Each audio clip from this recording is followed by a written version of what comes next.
Fine, so I'm sorry. okay, I would like to see my vision right now. I look at the city hour. We know why they were doing. I come a little more. Okay, someone time I think Balima. I love Membela. D'abord, il faut qu'il barcada Mahoma en léger et Gafreban Nako, faut qu'à Bedo Cramantona. Effectivement, nous on sigle nos cap depuis les flammes. We hakilina ka fɔ ko dimanche don n'o tun ye kunu ye ko ɲɔgɔn ye balen a kan ka kɛ akara o ye i mois mɔgɔw fara kan pour que o ka se ka hakilinaw ta anw hakila o bɛ nana de ka jamanadenw dɛmɛ mais jateminɛ kɛra k'a fɔ o ye décision min ta min bɔra ka bin ko Mali frontière u kan ka datugu an ka sɔrɔ min bɛ CEDEAO la o b'o datugu transaction min kan ka kɛ banque ni banquew ni ɲɔgɔn cɛ k'o b'o datugu k'a fɔ ko fɛn kelen min bɛ se ka don Mali kɔnɔ nka donc n'o ye an ka essence ye ani dumuni fɛnw ye donc au lieu de u k'an dɛmɛ jamana bɛ gɛlɛya min kɔnɔna na pour que an ka se ka bɔ o la parce que ko bɛɛ bɛ kuma min kan ka ta o ye élection ko ye o da yɛrɛ ma don élection ko la parce que olu fɛ n ka donc o gouvernement ye hakilina fɔlɔ min ta ka assise kɛ n'o ye jamanadenw bɛɛ ka kumakan ye o m'o kumakan in jateminɛ k'a fɔ an ye semaine 3 kɛ n ka donc an bɛ kuma na an kan ka bɔ gɛlɛya in na cogo min donc o m'o kumakanw jateminɛ n ka taa a tun fɔra ko kalo 6 fo ka na se san 5 la ko hakilinaw bɛ se ka munumunu o kɔnɔna na o ko chronogramme ka di gouvernement ye chronogramme dilan k'a di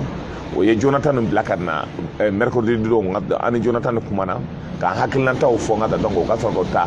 o fɛngɛ mais an nana ka ye min kɛra kunu o ye nin sanction de ta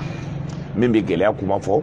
min bɛ jamana bila o de u ka jamana dɛmɛ a bɛ jamana bila gɛlɛya b'a kɔnɔna na n hakili b'a la ala ka hinɛ Amadu Tumani Ture la don a b'o de fɔ la an ye an sigilen an bɛ kuma na a ko crise min kɛra Côte d'Ivoire Alassane kelen y'a fɔ ale k'ale ka décision ta o y'a sɔrɔ ale tun bɛ IMOA ɲɛmaya la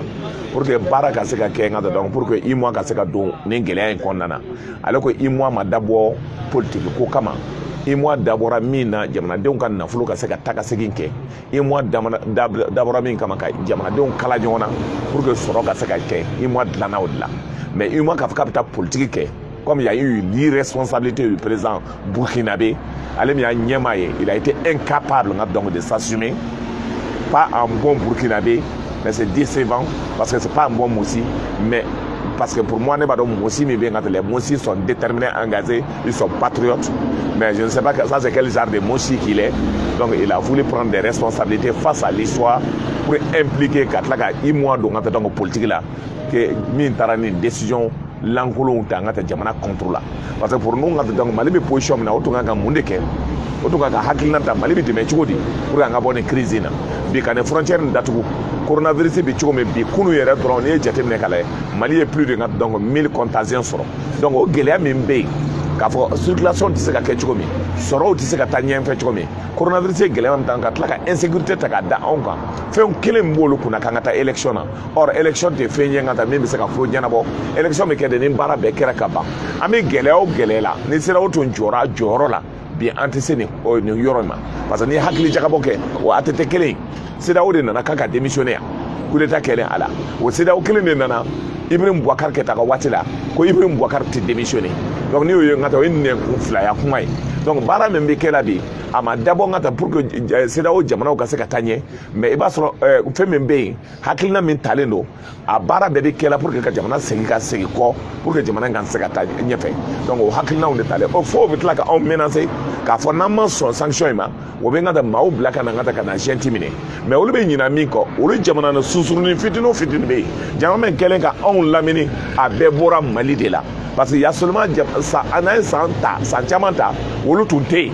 ni Côte d'Ivoire lajɛ Côte d'Ivoire tun tɛ yen Bouaké tun ye Mali dɔ ye n'i ye Burkina ta k'a lajɛ ka taa Bobo tun tɛ yen olu tun ye Mali dɔ ye n'i ye Niger yɔrɔ dɔw ta ka na o ye Mali dɔw ye donc nin bɛɛ de farala ɲɔgɔn kan ka o dugu fitini ninnu tigɛ k'a di olu ma mais n'olu m'a faamuya k'a fɔ k'o bɔra dugubaw de la k'o bɔra danbetigiw de la k'o bɔra hɔrɔnw la ka Alassane min y'a woloba a n'a wolo dɔgɔninw ta ka na kalifa anw na parce que Bamako tun b'a ni nɔfɛ o don o de bɛ bana bin ka ta k'a fɔ k'a bɛ jamana in bila fɛngɛ la an b'a ɲini Ala subahanahu wa taala fɛ a bɛ sanfɛ kurana barakala ala kana to ala sana ngane nyina teme ou ala kana to ngata ka fanga kala ba ne to me bolo ka fo ne nyina gal wala bi bolo we ni oui bon comme David mborde di kunu ka se bima malion dusu kamlen kunu me mali fe kunu nyom ko kama dusu ka kamlen ay ko don dusu to ebe aglisiki ba de ko mal dewi aglisiki la gouvernement de adam ka aglisiki kuma da mo parce que gouvernement e min ke kunu ngata donc anya donc ka fo ça veut dire ngata be ko kala mo be ko do parce que ya jati mine ka fo ni nu ni mi ka on ngata donc o be segi ka ke o de jusu ya bara de o ya hakil bara de ba on sigile no ka kono na ngata on me ke la muna halu ka communiquer konnana o risiko kuma fo ala ni risiko ko jati mine ka le je mumbe ça veut dire le problème c'est que an risiko ngata anya bara dam ngata de be tubabu tatola o ka mine mi tumbe malfa no ka fe o ya jeni ngata donc ici ka so ka ngata kodo malila a totlo ya to fli baji konnana rusi nana on de rusi to mena to babuka ne kala pour ka seka na on kala ngata donc école la ya rusi nana alle école sojo no INCB rusi nana alle de esika jo rusi nana alle de CP jo rusi nana ngata on de fenchama ke omburu e France ka yoro jume ngata ka ngata donc ko France ka yoro jo le mbea ni tienite or ngata atatu ndo no la domi c'est que oyoka économie ta on nana na ngata kay on de yoka ngata ko soro mara o ka sanu anu ka fengo fe anu ka dande ko no ka horoya donc ni jetimne ke bi ka fo on yurisibe bara la ngata o be digola parce que andale mala ka fo ngata donc au moins ngata donc anye kere anye bara damne o di avion kolon ko ne fera oma mi fera la mali ma ngata français mi fera ma avion dale ma disika hala ma sika wuli mais ni français akla kanyo ka joy o bi sefa dlan o echien sefa era nafa bol de ka beni jatimine ke ngata sur le plan international économie era là ça veut dire ngata commerce international là Afrique tete ngata donc de 5 à 15% ka ni be jatimine ngata yelema de kanga seka ka konnana hakilna ngata seka ta mais on hakila jamana do be comme Sénégal wonna seka on jamfa parce que bi o ba dombi Alassane ba do comme anyan kodo ngata donc bi Côte d'Ivoire là bi abi hakilna on tala chuga do là mais malien de sobe obe parce que hymne national a fora l'ennemi dedans ou dehors face des Djougou, les antinationaux et les apatrides doivent être combattus. Parce que Olu, est-ce que Dametiko, Horon, est-ce que Halalaodo, est-ce que Natadolo Soma et Rebora Malawa, est-ce qu'on a Chile la Malawa, no Fano Basilawa, not a Nibisa Jamana Nagata, parce que I'm a taka fengilem to Yanga Jamana, parce que Menga Gelembi, on terme, on domina Ketchudi, donc Hakila Megangata, Jamana Halalao, Dametiko, Horon, I thought of Horon Dew, Ulukanga Saka, Kablatiko. Donc ni kablatiko wele la dametiko wele la halala den wele la dametiko horon wele la jamana be se ka bokele la mais demi ye den kolon demi tomole no kenema demi ti halala ye dametiki te horon te amabo halala ula donc no e fengo fenge akana jikano ni e mao maye ni wati nkibe male burja nyini ga dike ngata donc akanga fa na ba nyini ga aka halala ya bi chukumi donc jamana bo position de la halala den wele selemba ude kuma mutumne bolo ka fo wene kuma chama ati jenya parce que kuma barka be me kuma mena ibo de fo donc aka fo beye be ka wuli ki disi bon moi ni kera ça m'a permis d'être fier d'être malien encore une fois de plus d'être très fier d'être malien donc ambo kelet la kolo hal ni mo koy dumni ke ngata kolo bi mi yoro do la dina la tigala risque ti fe wo fe na ngata ti tanye mawo mataranye we risque d'état fugar den de ti riskita dameti den de ti dameti mamna de ti riskita horon den bi riskita dameti den bi riskita bazani ya ngata ko hasimi kara president nga riskita na tuma kudeta ka iba so ngata tunte aka mobli bolla ngata do iba so ngata sega min nga fabi ah donc bora communiquer kuno suro aha flash info kalaman kara ortel no suro ama kalaman ala be na de mais communiquer ngada ma fi ngoda metike communiquer do horon communiquer do halala communiquer do wa communiquer min kera ngata donc ma o ma ni kala no ibado o ko da ngata amma bouger gata e ma ye mi yere akala ngo ndenge no e ma ngata abora tenir de combat de là ka foko on est prêt ne saya to ma on to lendo donc ngata la mais une chose est sûre Alassane mi yere ngata donc o yere comme mo ko ti mo ga saya ko kuma suété no te ngata Alassane yere ba do ngata donc ale ma fa donzo ale ka ma joli fa sara ngata sana ka sa yere ma haram yale ngata donc président haram yale ndo farale bi nyonga ni konnana sans honneur sans dignité ka fa go be ngata malitoro ma o mani ni da malika ibita ati balle la koy Europe ni nyongo chama ke we Kadhafi faga yanga galo te ka da Kadhafi la ka faga ya amaka menyana ma kele mi ko Kadhafi tunde faga we Amadou Toumani Touré we Amadou Toumani Touré kele ya parce que donc Kadhafi ko a bɛ wari d'a ma fu a bɛ wari d'a ma an kana juru k'a la a bɛ téléphone d'a ma fu a bɛ ka taa satellite d'a ma fu a bɛ image d'a ma fu o don ka taa digila tubabuw la ko wari min bɛ yen ko kɔlɔlɔ wari don ko intérêt man kan ka d'a la a bɛ banque dayɛlɛ ka taa k'a d'a ma wari b'a kɔnɔ an ka ta ka baara kɛ o don ka taa o ye Kadafi faga tubabuw de farala ɲɔgɔn kan ka Kadafi faga a b'a k'a ɲɛna et puis ka taa a b'an faga fɛn wɛrɛ kama musoko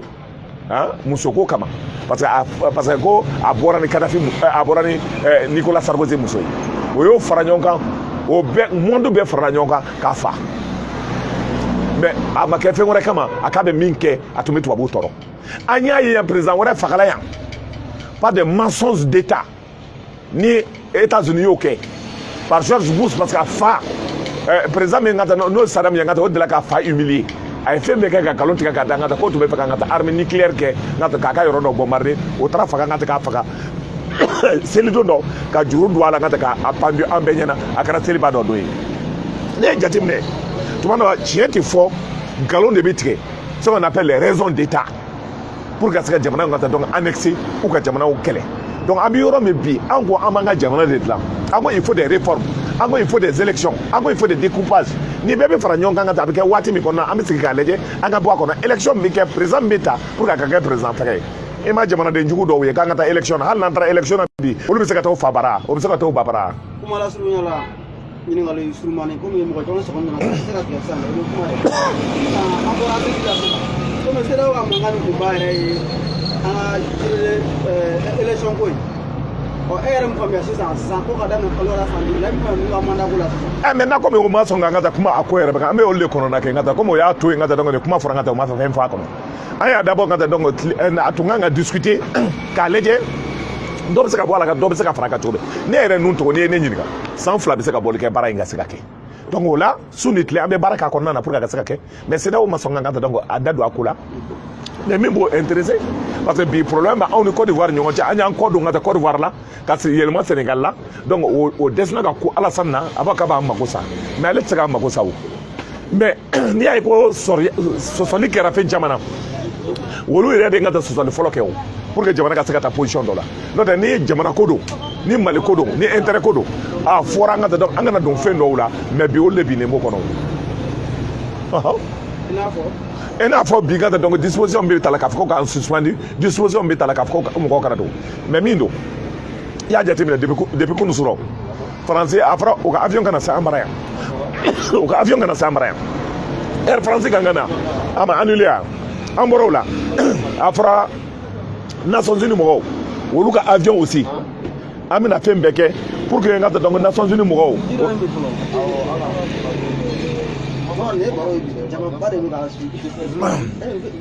bon Nations Unies mɔgɔw ka taa donc min fɔra Nations Unies mɔgɔw min fɔra n'i ye jateminɛ kɛ Nations Unies mɔgɔw min fɔra c'est que bi an bɛ yɔrɔ min ka taa donc Nations Unies mɔgɔw ka avion olu yɛrɛ ka taa donc a bɛ dabila an ka taa ka atterrir Mali la o m'a fɔ ko an ka ambassadeur wele wa an ka ambassadeur ka taa donc olu bɛ wele anw yɛrɛ b'an ka ambassadeur wele ka tɛmɛ o bɛ na Mali kɔnɔ donc an b'a lajɛ a bɛ diya min na mɔgɔ bɛ min fɔ la n bɛ fɛ ka fɔ Maliyɛnw ka fɛn faamuya k'a fɔ oui gɛlɛya b'a kɔnɔ oui an tɛ se an yɛrɛ kɔrɔ mais jɔn de bɛ se yɛrɛ kɔrɔ an bɛna Bamako tuma mɔgɔ de nana ye n'a nana n ka taa donc a tɔgɔ dɛ soma ɲɛnama yɛrɛ tun t'an bolo yan bi an tɛ yan ka taa Bamako ka balo wa an bɛna don min Bamako yan dɔ de nana n'i ye yan e bɛ bange fo ka na se yɔrɔ dɔ la e fa bɛ se k'i ka avenir assurer wa n ko Ala de b'i ka avenir assurer ne mɔgɔ hakilintanw b'i kan to n bɛ n den ka avenir dilan n bɛ nin dilan avenir ye jamana de ye i bɛ ɲininka fɛn kelen min na lahara jamana ko donc aujourd'hui min ka gɛlɛn jamana ko don an sigilen bɛ jamana ko hakilina de la maintenant ni min ko k'a tɛ jamana fɛ min ko k'a tɛ halala ye min ko k'a tɛ danbetigi ye min ko k'a tɛ hɔrɔn ye an bɛ se k'a faamuya parce que caman nana ka taa donc caman fa bolila ka o ka village to yen u tɛ se ka hali segin ka taa yen donc n'olu ko o disi bugɔ bi o dɔw yɛrɛ ka taa olu sɔrɔla ɲama de la olu da de bɛ donna Mali ko la n ka taa k'a fɔ ko bɛ taa nin kɛ o dɔw yɛrɛ tɛ halala ye olu b'a ko bɛ taa nin kɛ jamana bɛ taa min c'est pour cela ne ko danbetigiw hɔrɔn halalaw n'aw ma politique kɛ a bɛ kɛ yeko fila ye n ka kuma bɛ n b'o de fɔ en tant que président de l'USR anw ye parti dilan ka taa pour que maaw ka faamuya k'a fɔ danbe ni hɔrɔn ni halalaya o de bɛ se ka politique kɛ mais ɲamaden tɛ se ka politique kɛ hɔrɔnlankolon tɛ se ka politique kɛ kalabanci tɛ se ka politique kɛ donc n'an bɔra nin bɛɛ kɔnɔna na ka don danbetigiya la k'a dɔn k'a fɔ an ye maliyɛnw de ye an b'an disi bɔ k'a fɔ an bɔra maabaw de la o kɔnɔna na n'an ye fɛn o fɛn kɛ jamana ko in na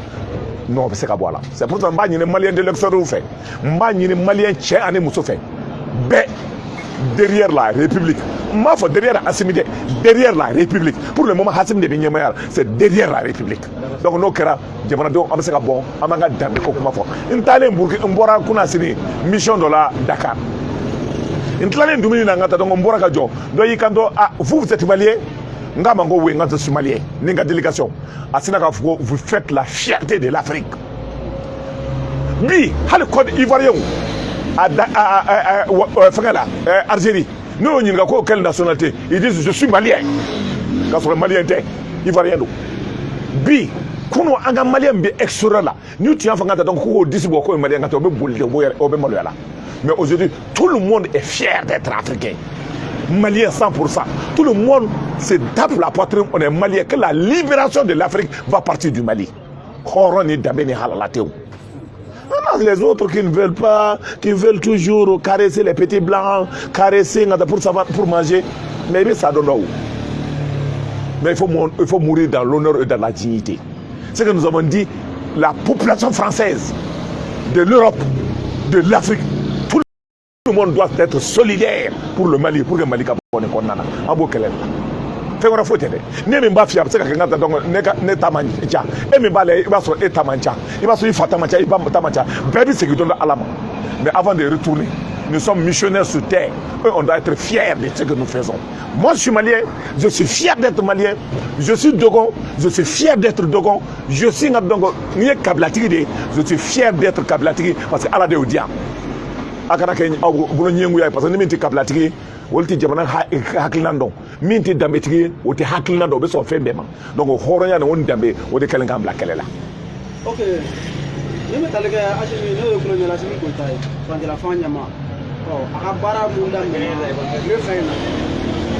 iga jombe sona prepa ali suba na kola ça donne nya fa ko nunda Hasimi abaka bara la Hasimi parce que président manganga kuma ko sobe ate kumana mais nyo de fonga de hale banda ko wati na tu es premier ministre sur comme Shogel ambi yoro ngata donc iba so jamna taraka ambuluda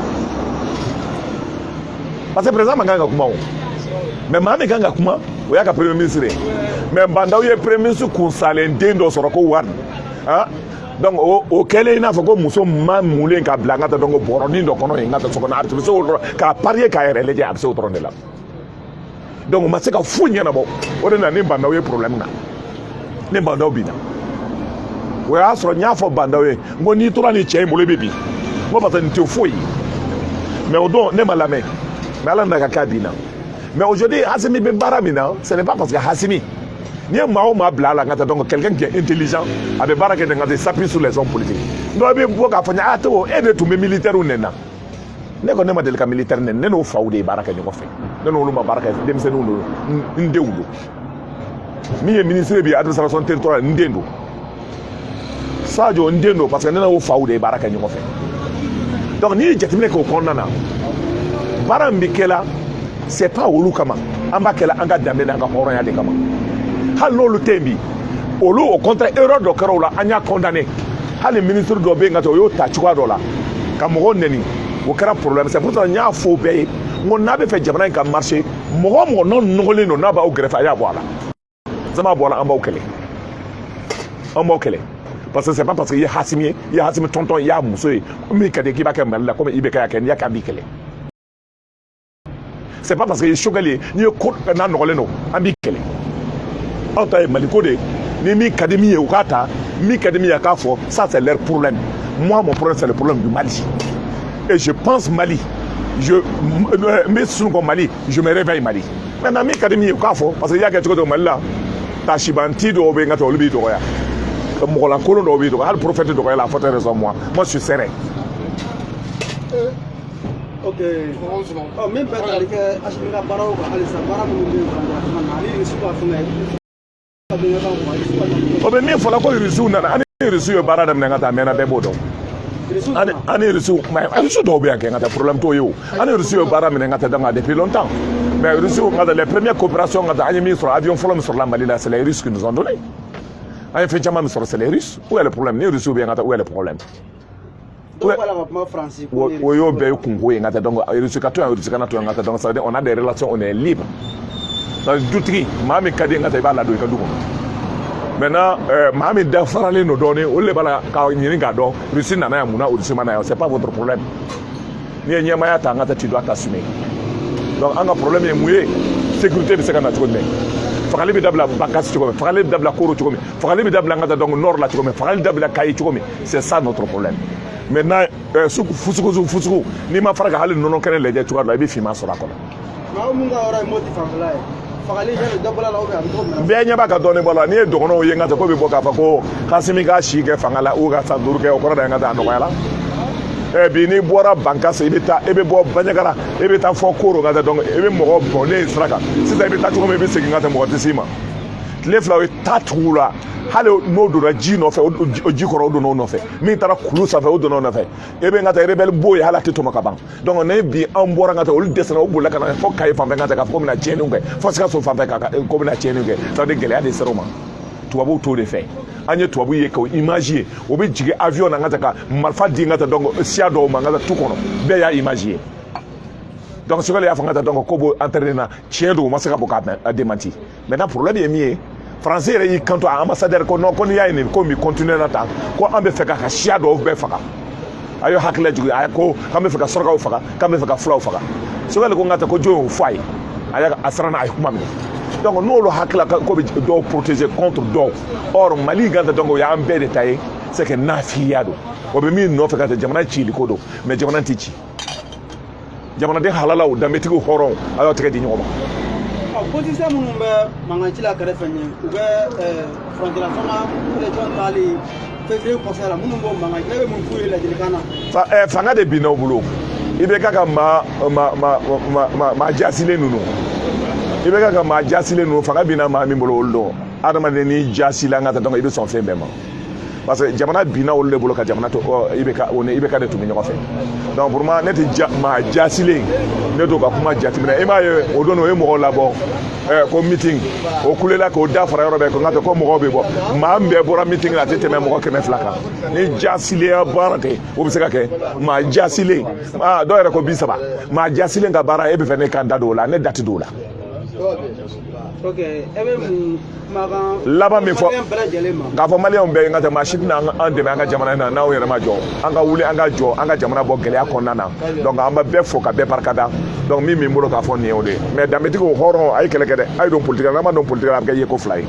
n b'a fɔ n terikɛ dɔ sigilen filɛ nin ye n ka taa ko tɛ politique n'o ma politique kɛ n ka taa o bɛ kɛ yeko 2 ye ale yɛrɛ kun bɛ mɔnamɔna na i b'a fɔ n ka taa ko a